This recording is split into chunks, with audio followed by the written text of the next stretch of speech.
성경에는 예수님의 육신의 형제 자매들이 마태복음 13장 55절에 소개되어 있습니다. 예수님의 형제들인 야고보, 요셉, 시몬, 유다와 함께 누이들이 소개되고 있는데요.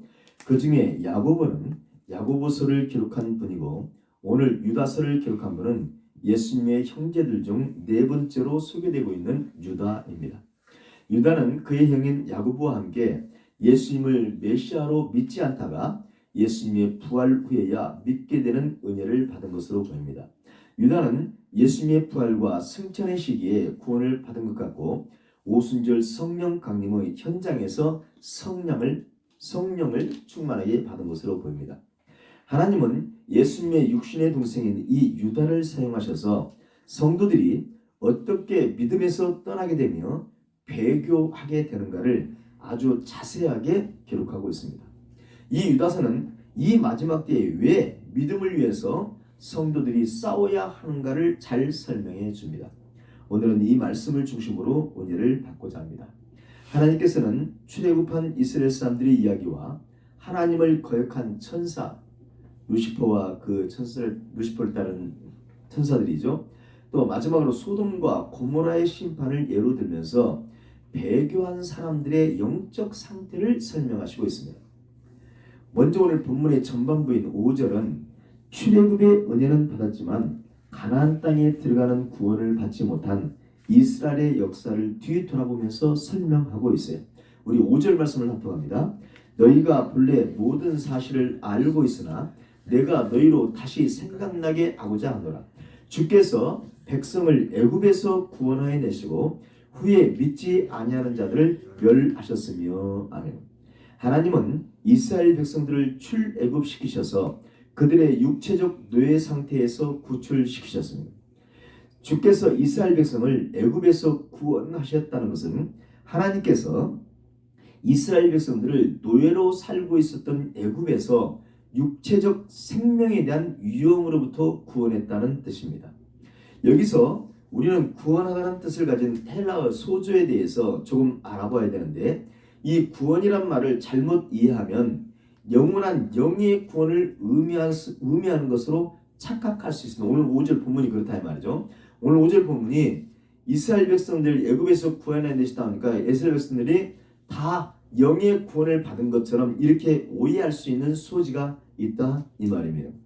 그런데 이 헬라어 소조는 영원한 죽음에서 영의 죽음에서 구원하다는 뜻을 가지고 있지만 육체나 환경적 상황에서 구원하는 것, 다시 말하면 치료하는 것, 또 구출하는 것, 보존하는 것, 이런 의미도 가지고 있다는 것을 아셔야 오늘 유다서가 오해가 되지 않습니다. 오늘 본문 5절에서 환경에서 구출한다는 의미로 주께서 백성을 애굽에서 구원하여 내셨다라고 사용했다 이 말입니다. 그러므로 출애굽한 이스라엘 백성들이 영적으로 구원받았다는 의미가 아니라 노예 상태에서 구출되었다는 의미로서 구원받았다고 번역한 것입니다. 그런데 우리 모두가 잘 아는 대로 출애굽한 이스라엘 백성들은 믿음으로 반응하지 않았다가 그들이 불신의 말을 함으로 말미암아 여호수아와 갈렙 외에 모두 다 가나안에 들어가지 못하고 광야에서 죽임을 당하고 말았습니다. 성경은 그들이 믿지 않았기 때문에 가나안 땅에 들어가지 못하고 사막에서 모두 죽음을 당했다고 기록합니다. 여기서 한 가지 의문점이 있지요. 아니 그렇게 놀라운 기적과 이적을 경험한 사람들이 믿음이 없을 수가 있느냐 하는 것입니다. 사막에서 죽은 사람들은 모두 다 엄청난 이적과 기적을 경험한 사람들 아닙니까? 그들은 애굽을 떠나기 전부터 놀라운 경험을 했었습니다. 그들은 사람이 일으킬 수 없는 10가지 재앙을 똑똑히 경험했습니다. 홍해가 갈라져 건너는 기적을 경험했습니다. 쓴 물이 단물로 바뀌는 것을 보았습니다. 만나와 메추라기를 광활한 사막에서 공급받아 먹고 살았어요. 추운 밤에는 불기둥이 추위를 막아주었고 타는 듯한 태양열은 구름기둥으로 그늘을 만들어 막아주는 이적을 경험한 사람들이 출애굽 세대의 사람들. 그것뿐입니까? 시내산에서는 하나님의 거룩한 임재를 직접 경험한 사람. 이렇게 초자연적으로 역사하시는 하나님의 능력을 수없이 경험했던 그들이 왜 하나님을 믿지 않았을까요? 성도 여러분, 이것은 오늘을 사는 우리들에게 무엇을 말해주고 있는 것입니까? 아무리 신비스러운 신앙 체험을 많이 한다고 해도 내가 체험한 그것들이 나를 온전하게 구원받게 하는 확실한 보증이 되지 않는다는 것입니다. 다른 말로 말하면 신비스러운 영적 체험과 신앙 그 신비스러운 경험 자체가 하나님의 심판으로 주어지는 영벌이 면제되지는 않는다고 하는 것을 우리는 알아야 됩니다. 쉬운 말로 무슨 환상을 보고 이적을 보고 기적을 행했다고 해서 그것이 우리들이 구원받는 것과는 아무 상관이 없다는 의미입니다.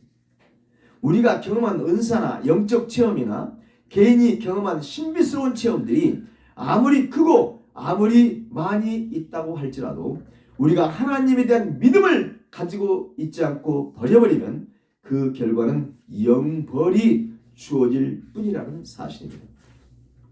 여러분, 우리가 아무리 큰 신앙 체험을 했다고 해도 출애굽 당시에 이스라엘 백성들보다 더 큰 신앙 체험을 했다고 말할 수 있겠어요?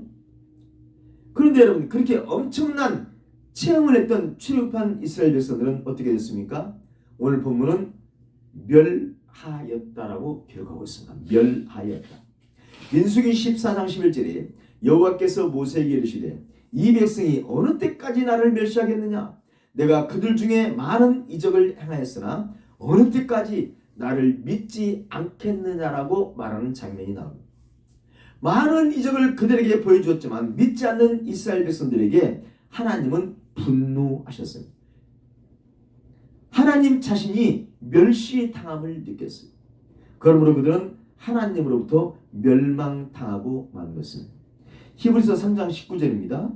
이로보건대 그들이 믿지 아니함으로 능히 들어가지 못한 것이라고 히브리서 기자는 분명하게 선언하고 있습니다. 성도 여러분, 성도들이 아무리 신비스러운 신앙적 체험을 많이 한다고 할지라도 오늘 지금 현재의 삶에서 믿음을 나타내 보이지 않으면 그것은 아무 쓸모가 없다고 하는 사실입니다. 우리 하나님께서 성도들에게 신비스러운 체험들을 주시는 것은 즉 영적 체험을 주시는 것은요, 성도들의 믿음을 더 돈독하게 만들기 위한 것이지 그것이 무슨 자랑하거나 교만해지라고 주는 경험이 아니라고 하는 것을 분명히 알아야 하는 것입니다. 그래서 더욱 경계할 것이 있는데 자신의 어떤 신앙 체험이 있으면 그것 때문에 반드시 구원받는다고 생각하는 것은 커다란 착각이라는 것입니다. 즉 구원은 오직 믿음으로만 이루어지는 것이지 어떤 신비한 경험이나 이적을 경험한 것을 통해서 이루어지는 것이 아니라는 사실입니다. 풍성한 신앙 경험이 있었지만 오히려 광야에서 죽음으로 변해버렸던 출애굽 당시의 이스라엘 백성들을 모든 성도들은 반면교사로 삼아야 합니다.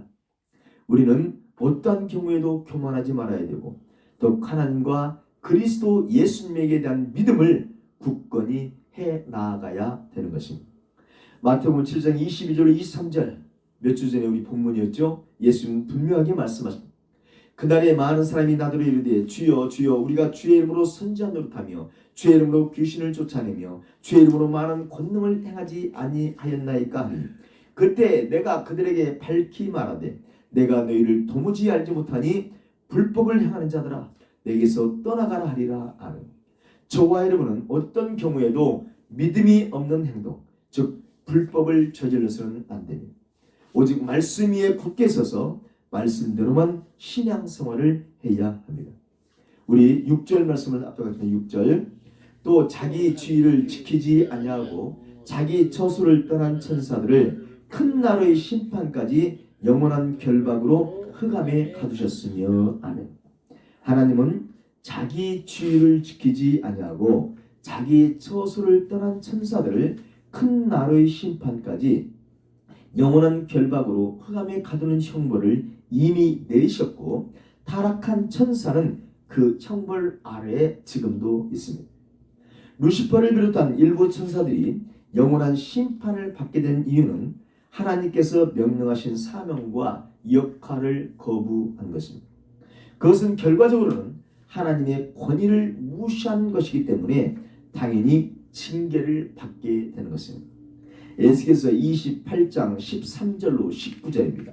내가 옛적에 하나님의 동산 에덴에 있어서 각종 보석 곧 홍보석과 황보석과 금강석과 황옥과 홍만호와 청옥과 청보석과 남보석과 홍옥과 황금으로 단장하였으며 내가 지음을 받던 날에 너를 위하여 소고와 비파가 준비되었도다. 너는 기름 부음을 받고 지키는 그룹이며 내가 너를 세움에 내가 하나님의 성산에 있어서 불타는 돌들 사이에 왕래하였도다. 너가 지음을 받던 날부터 네 모든 길에 완전하더니 마침내 너에게서 불의가 드러났도다. 네 무역이 많으므로 네 가운데 강포가 가득하여 너가 범죄하였도다. 너 지키는 그룹아, 그러므로 내가 너를 더럽게 여겨 하나님의 산에서 쫓아냈고 불타는 돌들 사이에서 멸하였도다. 네가 아름다움으로 마음이 교만하였으며 너가 영화로움으로 내 지혜를 더럽혔으며 내가 너를 땅에 던져 왕들 앞에 두어 그들의 구경거리가 되게 하였도다. 너가 죄악이 많고 무역이 불의함으로 내 모든 성소를 더럽혔으며 내가 네 가운데서 불을 내어 너를 사르게 하고 너를 보고 있는 모든 자 앞에서 너를 땅 위에 재가 되게 하였도다. 만민 중에 너를 아는 자가 너를 말미암아 다 놀랄 것이며 네가 공포의 대상이 되고 너가 영원히 다시 잊지 못하리라 하셨다 하라. 아멘. 이사야서 14장 12절로 14절입니다. 너 아침의 아들 계명성이여 어찌 그리 하늘에서 떨어졌으며 너 열국을 엎은 자여 어찌 그리 땅에 찍혔는고 너가 네 마음에 이르기를 내가 하늘에 올라 하나님의 뭇별 위에 내 자리를 높이리라. 내가 북극 지표의 산 위에 앉으리라. 가장 높은 구름에 올라가 지극히 높은 이와 같아지리라 하는도다. 아멘. 천사장 루시퍼가 타락한 것은 교만입니다. 교만 때문이죠. 자기를 하나님보다도 더 높이려는 그 교만으로 말미암아 루시퍼는 타락하고 또 추락하고 말았습니다. 자기를 하나님보다도 더 높이려는 그 엄청난 교만은 오직 하나님의 말씀에 순종해야 하고 인간을 섬겨야 할 본분을 잊어버리게 했고 오히려 인간을 지배하면서 하나님의 자리에 자신을 앉히려고 했습니다. 천사들의 타락은 한마디로 정욕과 교만이 그 원인입니다. 그것은 하나님을 대적하는 것이 되었고 결국 하나님으로부터 진노를 사서 추방되어 하나님에 의해 영원한 심판을 받게 된 것입니다. 이사야서 24장 21절로 22절입니다. 그날에 여호와께서 높은 데에서 높은 군대를 벌하시며 땅에서 땅의 왕들을 벌하시리니 그들이 죄가 깊은 옥에 모임같이 모이게 되고 옥에 갇혔다가 여러 날 후에 형벌을 받을 것이라. 마치 요한계시록 19장, 20장, 21장, 22장에 나오는 내용을 그대로 적은 것 같죠. 마지막 심판의 날에 루시퍼와 타락한 천사들은 영원한 유황 불못에 던져지며 하나님께서는 타락한 천사들의 이야기를 통해서 오늘 저와 여러분에게 지금 무엇을 말씀하시는 것입니다. 여러분, 아무리 하나님의 큰 사랑을 입었을 뿐 아니라 특별한 사명을 수행하는 천사들이라고 할지라도 불순종할 때는 그에 상응하는 징벌을 받게 한다는 것을 오늘 말씀해 주고 있습니다. 더욱이 이것은 모든 인간들에게도 똑같이 적용된다는 사실. 당연히 오늘을 사는 저와 여러분에게도 마찬가지로 적용되는 법칙입니다. 이것을 잘 알고 있었던 바울 사도는 고린도전서 9장 27절에서 이렇게 고백합니다. 내가 내 몸을 쳐 복종하게 함은 내가 남에게 전파한 후에 자신이 도리어 버림을 당할까 두려워함이로다. 아멘. 엄청난 말씀 아니에요? 우리들이 하나님의 종으로서 어떤 일을 한다고 할지라도 우리는 그저 무익한 종임을 인식하고 겸손하게 서 있어야만 하는 것을 지금 말씀합니다. 아무리 우리들이 엄청난 기적을 일으키고 사람들 보기에 큰 일을 한다고 할지라도 교만해져서 하나님의 영광을 취해버리면 그것은 사탄의 도구가 되어버린 것이기 때문에 하나님의 진노가 반드시 임한다는 것을 꼭 기억해야 하는 것입니다. 우리 7절 말씀을 압독합니다. 7절 소돔과 고모라와 그 이웃 도시들도 그들과 같은 음란한 행동으로 다른 육체를 따라가다가 영원한 불의 형벌을 받음으로 거울이 되었느니라. 아멘.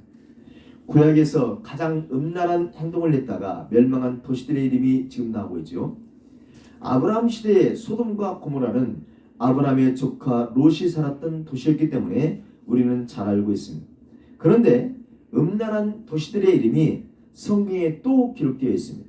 신명기 29장 23절에 모세가 기록한 기록인데 그 온 땅이 유황이 되며 소금이 되며 또 불에 타서 심지도 못하며 결실함도 없으며 거기에는 아무 풀도 나지 아니함이 옛적에 여호와께서 진노와 극분으로 멸하신 소돔과 고모라와 아드마와 스보임의 무너짐 같음을 보고 물을 곳이오라고 기록하고 있습니다. 소돔과 고모라 외에도 아드마와 스보임이라는 도시가 화산으로 말미암아 잿더미가 된 폐허 상태로 모세 시대에도 남아 있었습니다. 소돔과 고모라가 주전 1900년경 화산으로 폐허가 되었다고 한다면 모세 시대인 주전 1450여 년경에도 그 흔적이 남아 있었다는 거예요. 그런데 주전 720년경 호세아 선지자도 아드마와 스보임이라는 폐허가 된 도시를 알고 있었습니다. 호세아서 11장 8절입니다. 에브라임이여 내가 어찌 너를 놓겠느냐, 이스라엘이여 내가 어찌 너를 버리겠느냐, 내가 어찌 너를 아드마같이 놓겠느냐, 어찌 너를 스보임같이 두겠느냐, 내 마음이 내 속에 돌이키어 나의 궁일이 온전히 불붙듯 하도다라고 호세아 선지자는 약 주전 720년경 이렇게 기록하고 있어요. 소돔과 고모라뿐만 아니라 그 이웃 도시들도 그들과 같은 행동으로 음란하며 다른 육체를 따라갔다고 오늘 본문은 지금 말씀하고 있지 않습니까? 7절에 그들과 같은 음란한 여기 그들이 누구였을까? 그들 소돔과 고모라와 그 이웃 도시들도 그들과 같은 음란한 행동으로 다른 육체를 따라갔다라고 오늘 유다서 1장 7절은 기록하고 있습니다. 이 타락한 도시의 사람들 소돔과 고모라, 스보임 이런 도시들이 따라서 행동했던 그들은 누구였을까? 소돔을 비롯한 그 시대의 사람들이 따랐던 대상은 바로 7절에 나오는 타락한 루시퍼와 천사들입니다. 소돔과 고모라와 그 이웃 도시들의 사람들은 루시퍼와 타락한 천사들과 동일하게 음란해져 버렸다는 말입니다. 여기서 음란함으로 번역된 헬라어 ek포르니오는 간음하다를 강조하는 말입니다. 간음하다를 강조하는 말인데 성경에서는 유일하게 유다서 이곳에서만 사용되고 있는 희귀 단어입니다. 하나님께서 이 단어를 특별히 이곳에서 사용하신 이유가 무엇이었을까? 그만큼 이 타락한 도시의 타락한 행동이 단순한 남녀 간의 간음이 아니라 아주 비상식적인 성적 결합도 불사하는 아주 혐오스러운 성적 결합을 하는 간음에 푹 빠져있는 극도의 타락 상태를 표현한 단어가 엑스포르니오입니다.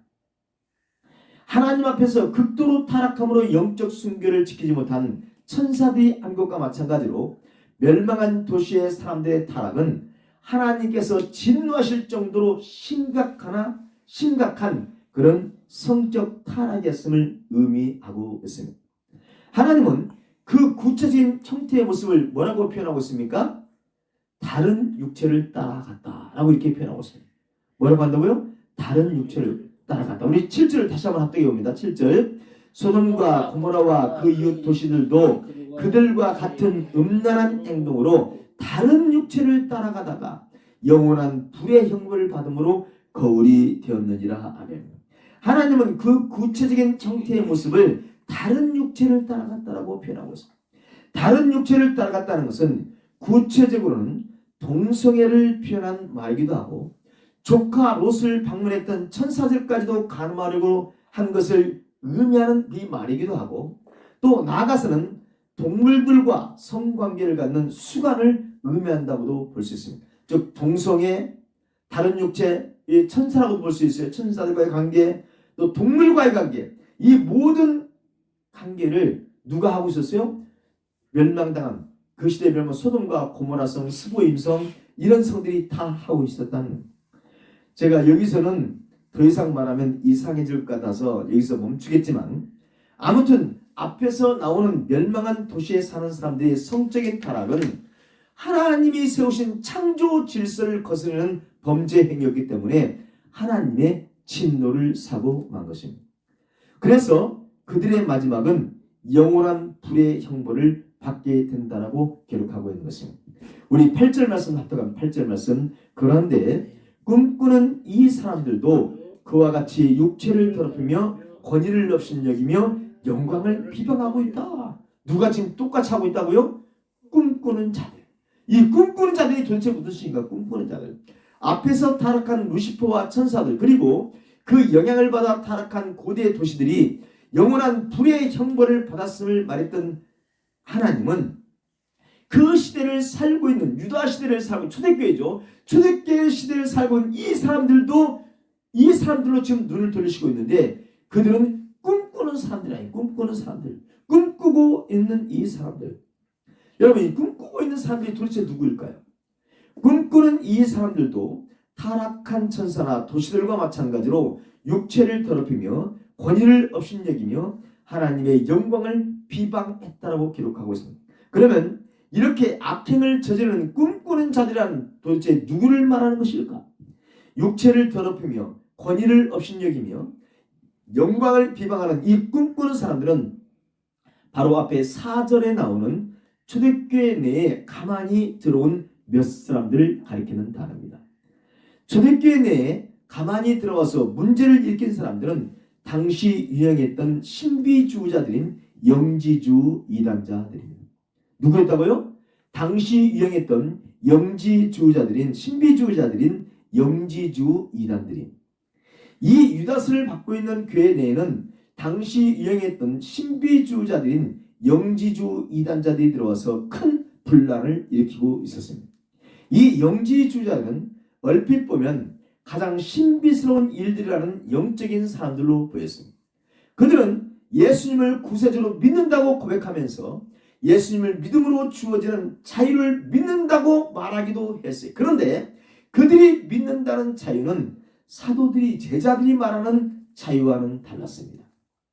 이들은 구원받는 것은 영이며 육은 무익하다고 말했습니다. 그래서 예수님이 사람의 몸을 입으신 것을 인정하지 않았습니다. 그리스도가 무익한 인간의 몸을 입을 수 없다고 말하면서 예수님은 물질, 즉 육체 없이 태어났고 생전에 주님이 당하신 고통의 십자가는 모두 환상이라고 주장합니다. 흔히 말하는 가연설을 주장한 거죠. 가연설. 그러니 그들은 그리스도의 부활과 승천을 부정했고 주님이 겪은 고통과 십자가를 감당한 것은 사람의 몸을 입는 것처럼 보인 가짜 몸이라고까지 주장하기에 이릅니다. 그러니 여러분, 당연히 예수님의 십자가사에 큰 의미가 있겠어요, 없겠어요? 이들에게는 큰 의미가 없어지고 만 거예요.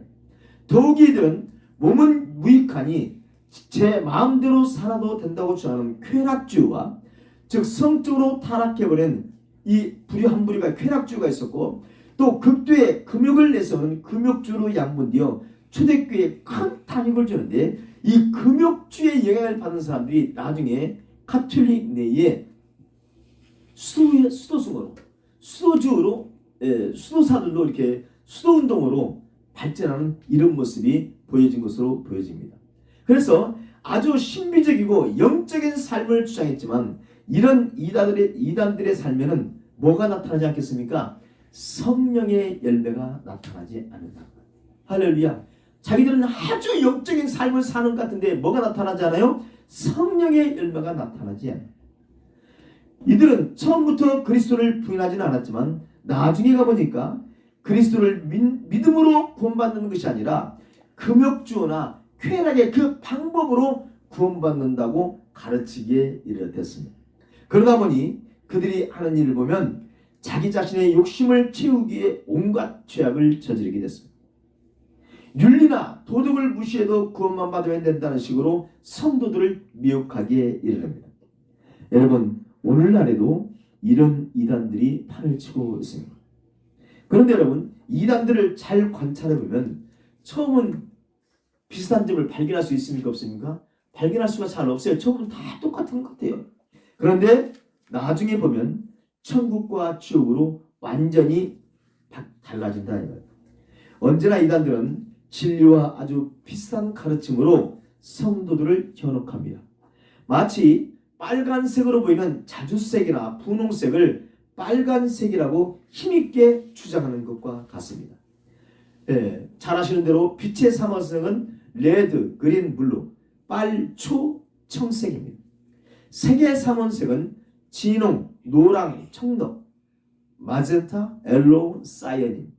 그런데 빛의 삼원색 레드, 그린, 블루를 합치면 뭔 색이 됩니까? 흰색이 됩니다. 색의 삼원색 마젠타, 옐로우, 사이언을 합치면 뭐가 돼요? 검정색이 됩니다.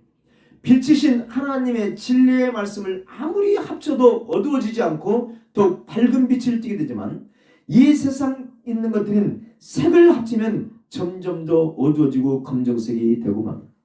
이단들이 주장하는 것들이 아무리 진리와 비슷해 보여도 그것의 결과는 어두움으로 달려가게 되어 있는 것입니다. 성도 여러분, 오늘날에도 각종 이단들이 성도들을 미혹합니다. 오직 말씀과 기도로 서 있지 않으면 각종 이단들을 구별하기가 정말 쉽지 않은 세상입니다. 요즘 한국에서도 한 젊은 사람이 성령 사역을 한다면서 엄청난 파문을 일으키고 있다는 소식을 듣고 있습니다. 저도 이 사람의 동영상을 몇 번 보았습니다만 그것은 정상적인 성령님의 사역이 아닙니다. 물론 오늘 본문의 내용과는 조금 다른 상황입니다만 그래도 이 말씀을 드리는 것은 모든 신비주의자들은 항상 많은 사람들이 모인 곳에서는 최고로 선한 말과 선한 행동을 하고 마치 예수님이 하신 것과 같은 능력과 기적을 나타내 보일 수 있습니다. 하지만 우리 예수님은 여러분 그 시대에 그 유명했던 신비주의자들을 제자로 삼지 않았습니다. 왜? 예수님이 그 시대에 그 유명한 신비주의자들을 제자로 삼지 않았습니까? 그들은 모두 사탄에게 붙잡혀 있는 사람들이었기 때문에 예수님은 영적인 것과는 관계가 없을 것 같은 사람들인 어부들이나 셀이나 평범한 사람들을 선택해서 제자로 삼으셨습니다. 그런데요, 예수님 시대나 지금이나 어느 시대나 똑같이 사탄에 붙잡힌 사람들은 교만의 영에 사로잡혀 있기 때문에 사람들의 시선을 끌어들이기 위한 행동들을 많이 합니다. 이런 거짓 선자들이 하는 행동은 처음에는 제자들의 사역과 너무너무 비슷해서 분별이 잘 되지 않아요. 하지만 얼마 가지 않아서 성령의 열매가 아닌 악령의 열매들이 나타나게 됩니다. 그것이 정상적인 성령의 사역이었다면 성령의 열매들이 나타나게 될 것입니다. 하지만 그것이 사탄에게 붙잡힌 거짓 선지들이었다면 그것의 결과는 천국과 유황불못으로 나눠지게 된다고 하는 것을 저와 여러분은 꼭 기억해야 됩니다. 갈라디아서 1장 7절에서 사도 바울이 말하죠. 다른 복음은 없나니 다만 어떤 사람들이 너희를 교란하여 그리스도의 복음을 변하게 하려 함이라. 그러나 우리나 혹은 하늘로부터 오는 천사라도 우리가 너희에게 전한 복음 외에 다른 복음을 전하면 저주를 받게 된다라고 말씀했음을 우리는 꼭 기억해야 됩니다. 저와 여러분의 신앙은 오직 구원의 복음에만 집중되어 있어야 됩니다. 저와 여러분에게 아무리 학문적으로 어려운 것을 알려주거나 영적으로 화려하고 신비스러운 것을 체험적으로 보여준다고 할지라도 오직 예수 그리스도를 믿음으로만 구원을 얻을 수 있다고 하는 말씀과는 다른 복음을 전한다면 그것은 잘못된 것입니다.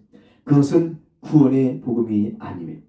그것은 사탄이 주는 이단적인 복음인 것입니다. 여러분, 거짓 선자들은 이성 없는 짐승같이 행동하게 되어 있습니다. 그럴듯하게 성도들의 마음을 빼앗아 버립니다.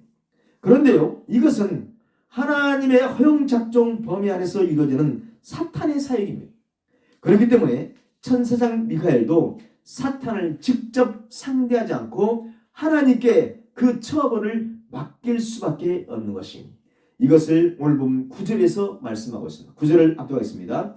천사장 미가엘이 모세의 시체에 관하여 마귀와 다투어 변론할 때에 감히 비방하는 판결을 내리지 못하고 다만 말하되 주께서 너를 꾸짖으시기를 원하노라 하였거늘. 아멘. 아주 중요한 말씀입니다. 이 말씀을 오늘을 사는 우리들에게 지금 많은 것을 말해주고 있습니다. 특히 마태복음 7장에서 예수님께서 불법을 행하는 행동이라고 말씀하셨던 주의 이름으로 귀신을 쫓아내고 주의 이름으로 선지자 노릇하며 주의 이름으로 능력을 행하는 사람들에게 큰 교훈을 주고 있습니다. 정경에는 선택되지 못했지만 구약 유희경에는 모세의 승천기라는 책이 있습니다.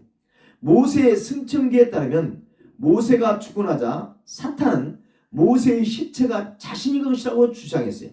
모세가 애굽 사람을 살해하는 것을 들으면서 모세가 애굽 사람을 죽인 사건이 있잖아요. 그 사건을 들으면서 그래서 살인자이기 때문에 모세는 내 거야 라고 사단이 주장했어요. 모세를 고소하겠다고 이협하면서 하나님의 명령에 따라 모세의 시체를 치우려는 천사장 미가엘을 사탄이 방해하는 장면이 모세의 승천기에 나오고 있습니다. 이때 미가엘 천사장은 직접 응수하지 않고 사탄을 꾸짖는 일을 겸손하게 하나님께 맡겼다라고 기록하고 있습니다. 이와 비슷한 이야기가 스가랴 3장에도 기록되어 있습니다. 대제사장 여호수아는 여호와의 천사 앞에 섰고 사탄은 그의 오른쪽에 서서 그를 대적하는 것을 여호와께 보이셨다라고 비슷한 장면이 기록되어 있습니다. 하나님은 유다 사도를 통해서 미가엘 천사장과 같은 높은 지위의 영적 존재라고 할지라도 마귀를 회방하는 판결을 쓰지 않았다라고 말씀하시면서 마귀와 다투어 변론할 때 감히 비방하는 판결을 내리지 못했다고 이렇게 지금 말하고 있다 이 말이죠. 미가엘 천사장 같은 높은 지위의 그 영적 천사장도 마귀를 회방하는 판결을 쓰지 않았다고 말씀하시면서 이단들이 하나님의 권위를 업신여기며 하나님의 영광을 회방하는 것이 얼마나 교만한 죄인가를 상대적으로 지금 오늘 유다서는 강조하시고 있는 것입니다. 천사 대장인 미가엘도 자신이 판단해서 결정하지 않았다는 것. 미가엘 천사장은 하나님의 주권과 영광을 거스르는 일을 하지 않기 위해서 사탄 마귀도 함부로 판단하지 않은 것입니다. 그런데 하물며 여러분, 오늘 저와 여러분들이 얼마나 더 조심해야 되겠습니까? 그래서 우리들은 천사장인 미카엘 천사장이 사탄에게 한 말을 잘 유의해서 봐야 되는데 이것을 오늘 저는 말씀의 제목으로 뽑아왔습니다. 미카엘 천사장은 사탄에게 뭐라고 얘기했습니까? 주께서 너를 꾸짖으시기를 원하노라. 할렐루야. 뭐라고 얘기한다고요? 주께서 너를 꾸짖으시기를 원하노라라고 지금 말하고 있습니다. 하나님의 천사인 미카엘은 여호와의 이름으로 명하노니 사탄아 떠나가라라고 이렇게 쫓아내지 않았습니다. 미카엘 천사장은 여호와께서 직접 사탄을 꾸짖으시기를 뭐 했어요? 간구했단 말이에요. 기도했어요. 미카엘 천사장은 사탄 마귀와 변론하거나 대적하지 않았습니다. 주님께서 사탄 마귀를 처벌해 주실 것과 그 결정을 심판해 주실 것을 그냥 간구했다 이 말입니다. 천사장 미카엘은 사탄에 대한 질책이나 판결을 하나님께 맡겼습니다. 왜 그렇습니까? 성도 여러분, 이것이 하나님의 주권을 인정하는 것이고 하나님의 전능하심을 인정하는 것이고 하나님의 공의로움을 철저하게 믿는 신앙적 행동이라고 신학자들은 말을 하고 있습니다. 그런데 여러분, 교회에 가만히 몰려 들어온 사탄에게 붙잡힌 사람들은 그렇지 않았다는 거예요. 즉 이단들은 자기들이 판단하고 자기들이 결정해버린다는 거예요. 이단들은 하나님의 권위를 업신여기고 하나님의 영광을 회방하는 일을 아주 쉽게 해버린다는 거예요. 자신들의 그런 행동이 정말 믿음이 좋은 것인처럼 속여서 행동한다는 것입니다.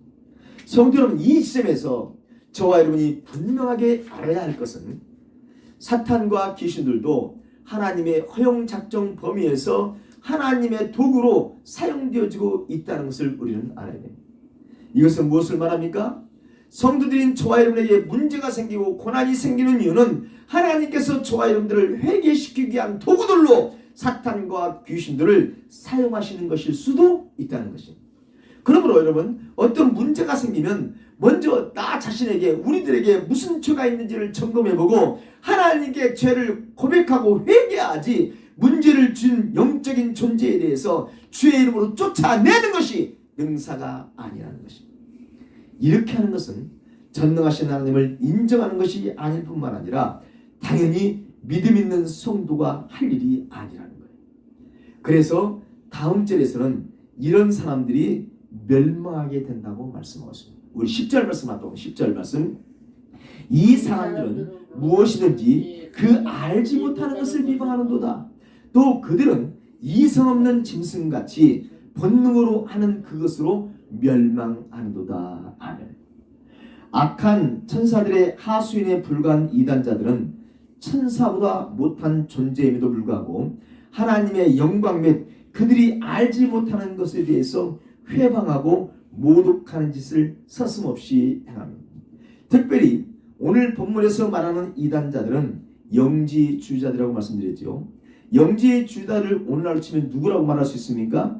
신비주의에 빠져있는 거짓 선지자들이라고 생각하면 됩니다.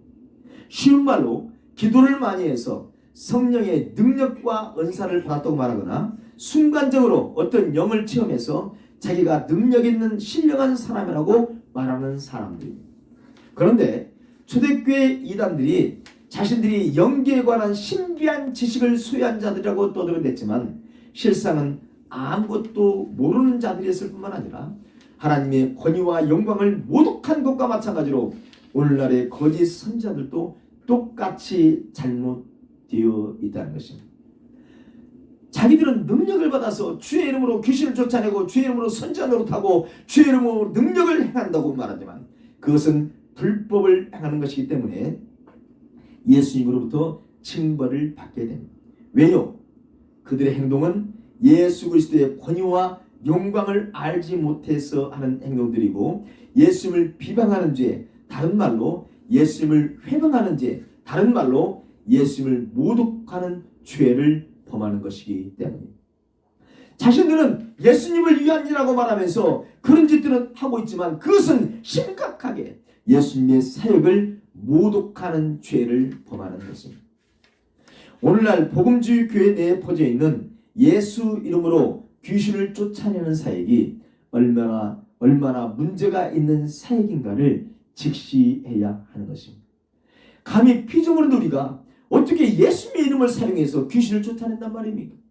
우리가 귀신을 쫓아낸다고 해서 예수님은 당연히 귀신을 쫓아내 주셔야 하는 것입니까? 아닙니다, 여러분. 이것은 불법을 행하는 것이라고 예수는 분명하게 말씀하십니다. 사탄과 귀신의 영향을 받을 때 우리가 할 수 있는 것은 오직 먼저 하나님께 회개하면서 기도하는 것뿐이에요. 하나님 아버지, 이 악에서 구해 주시옵소서 라고 간구할 수 있을 뿐입니다. 이렇게 함으로 말미암아 예수님을 그리스도로 믿는 믿음의 사람들에게서는 귀신이 떠나가는 표적이 나타나게 되는 거예요. 이것은 전적으로 전능하신 하나님께서 해주시는 사역입니다. 그런데 여러분, 이것을 알지 못하면요 계속 이성 없는 자신의 본능으로 행동하다가 멸망하게 되어 있습니다. 오늘 유다 사도는 이단자들의 결말은 멸망이라고 지금 선언하고 있죠. 즉 이단자들, 거짓 선지자들은 자신들이 알고 있는 신비한 지식과 영적 체험들로 말미암아 멸망의 길을 가게 된다는 거예요. 멸망하느니란 말, 헬라어 푸데이론타이는 현재 수동태로 되었습니다. 이것은 현재 계속해서 망해져 가고 있다는 거예요. 망해져 가고 있다는 거. 그런 짓을 하는 사람들은, 즉 이단자들, 즉 거짓 선지자들은 자신들이 알고 있는 그 잘못된 영적 지식과 체험 때문에 자기 스스로를 파멸에 빠지게 하고 있고 멸망해 가는 길에 서 있는 것입니다. 그런데 여러분, 이 모든 것은 말씀이 없어서 일어나는 일이에요. 말씀을 정확하게 알지 못하기 때문에 일어나는 거예요. 오늘 본문에서 이성 없는 짐승같이 해서 이성 없는이란 말이 원어는 알로고스입니다. 알로고스. 이 알로고스는 말씀이란 뜻의 로고스에 부정사 아를 합쳐진 말이에요. 아가 합쳐진 말. 다시 말하면 이성 없는 짐승이란 말은 말씀이 없는 짐승 같은 존재란 의미입니다. 성경시대의 이단자들과 오늘날의 거짓 선자들은 신비한 체험을 통해서 자기들의 영적 통찰력과 능력을 소유하고 있다고 말하지만 실상은 이성 없는 짐승, 다른 말로 말씀이 없는 짐승처럼 육체적 감각이나 본능을 따르는 것일 뿐입니다. 말씀이 없기 때문에 알로고스 이성이 없기 때문에 말씀이 없기 때문에 무질서하고 방탕하고 스스로 멸망을 자초하는 길을 가버리는 것입니다. 그렇기 때문에 이들 대부분은 자유방임주의에 빠져서 성적으로 문란해지고 충동적이고 본능에 의해서 움직이는 비이성적인 동물과 같아지는 열매들만을 맺게 되어 있는 것입니다. 그래서 이와 똑같은 메시지를 베드로 사도도 베드로서 2장에서 말씀하고 있습니다. 베드로서 2장 11절로 14절입니다. 더 큰 힘과 능력을 가진 천사들도 주 앞에서 그들을 거슬러 비방하는 고발을 하지 아니하느니라. 무슨 말이에요? 루시퍼, 미가엘 천사들도 사단을 거슬러서 비방하는 말을 하지 않았다니. 그러나 이 사람들은 본래 잡혀 죽기 위하여 이 시대 지금 뭡니까? 이단들이죠. 영지주의자들, 오늘날 거짓 선자들은 본래 잡혀 죽기 위하여 난 이성 없는 짐승 같아서, 똑같으면 알로우스, 말씀 없는 짐승 같아서 그 알지 못하는 것을 비방하고 그들의 멸망 가운데서 멸망을 당하며 불의의 값으로 불을 당하며 낮에 즐기고 노는 것을 기쁘게 여기는 자들이 점과 흠이라. 너희와 함께 연애할 때 그들의 속임수로 즐기고 놀며 음심이 가득한 눈을 가지고 범죄하기를 그치지 아니하고 굳세지 못한 영혼들을 유혹하며 탐욕에 연단된 마음을 가진 자들이 저주의 자식이라고 오늘 유다와 똑같이 베드로 사도도 베드로서 2장에서 기록하고 있습니다. 성도 여러분, 알로고스, 이성 없는 사람들, 다른 말로 하나님의 말씀이 없는 사람들은 반드시 타락해버리는 저주의 자식들이 된다고 하는 것을 기억하시기 바랍니다. 하나님의 말씀이 없으면 아무리 영적 경험이나 영적 능력과 은사가 많이 있다고 해도 쉬운 말로 죽은 사람을 다시 살리는 능력이 있다고 할지라도 그 사람은 멸망의 길을 가고 있는 것입니다. 그러니 여러분, 이 마지막 시대에 저와 여러분이 정말 중요하고 생각하고 알아야 하는 것이 무엇이겠습니까? 하나님의 말씀입니다. 할렐루야. 창세기 1장 1절부터 요한계시록 22장 21절까지를 거의 정확하게 알아야 되고 성경 한 구절 말씀이라도 어기지 않으려고 불순종하지 않으려고 몸부림을 치며 우리는 살아야 된다는 거예요. 그래서 신명기 4장 2절에 내가 너희에게 명령하는 말을 너희는 감하지 말고 내가 너희에게 내리는 너희 하나님 여호와의 명령을 지켜라 라고 말씀하고 있습니다. 또 요한계시록 22장 18절로 19절에는 내가 이 두루마리의 예언의 말씀을 듣는 모든 사람에게 증언하노니 만일 누구든지 이것들 외에 더하면 하나님이 이 두루마리에 기록된 장들을 그에게 더하실 것이고 만일 누구든지 이 두루마리의 예언 말씀에서 제하여 버리면 하나님이 두루마리에 기록된 생명나무와 및 거룩성의 참여함을 제하여 버리시라고 분명하게 말씀하고 있습니다. 할렐루야. 그러니까 오늘 유튜브에서 뭐 신비한 체험을 했네, 꿈을 했네, 뭐 천국을 갔다 왔네, 지옥을 갔다 왔네, 우리가 그 길을 필요 있어요, 없어요? 필요가 없어요. 할렐루야. 말씀에 집착하고 그 말씀을 들으면서 저는 모두 말씀이 맞는지 말씀에 적합한지 말씀이 맞지 않는지 이것을 우리는 영을 분별해야 합니다. 성도 여러분, 지금은 예수님께서 말씀하신 것처럼 많은 거짓 선자들이 택함받은 성도들까지도 미혹하려고 시도하고 있는 시대입니다. 정말로 말씀과 기도로 거룩해 주지 않고는 언제 어느 순간에 나 자신도 넘어질지 모르는 그런 위험한 상황입니다. 아무쪼록 이 어려운 시기에 저와 여러분이 오직 말씀과 기도로서만 거룩해져서 예수님의 성결하고 신실한 신부들로 단장되어져야 하겠습니다. 저와 여러분을 넘어뜨리기 위해서 다가오는 악한 것들을 분별하셔서 주님 만나는 날까지 승리하시길 주님의 이름으로 소원합니다. 기도하겠습니다. 거룩한 하나님 아버지, 거룩하신 아버지, 성도들을 미혹하는 사탄의 공격에서 우리 모두를 지켜주옵소서. 말씀과 기도로 거룩함에 이르는 우리 모두 만들어 주시옵소서. 하나님, 혹시라도 우리들이 교만해지지 않게 하시고 아무리 주의 큰 일을 하는 도구로 사용되었다 할지라도 겸손하게 무익한 종의 자리에 서서 머리를 조아리는 우리 모두가 되게 하여 주시옵소서. 오직 하나님, 오직 예수님, 오직 성령님만 영광을 받아 주옵소서. 예수님 사랑합니다. 하나님 사랑합니다. 성령님 사랑합니다. 성부, 성자, 성령 삼일체 하나님 영광을 받아 주옵소서. 예수 그리스도의 이름으로 기도하옵나이다. 아멘.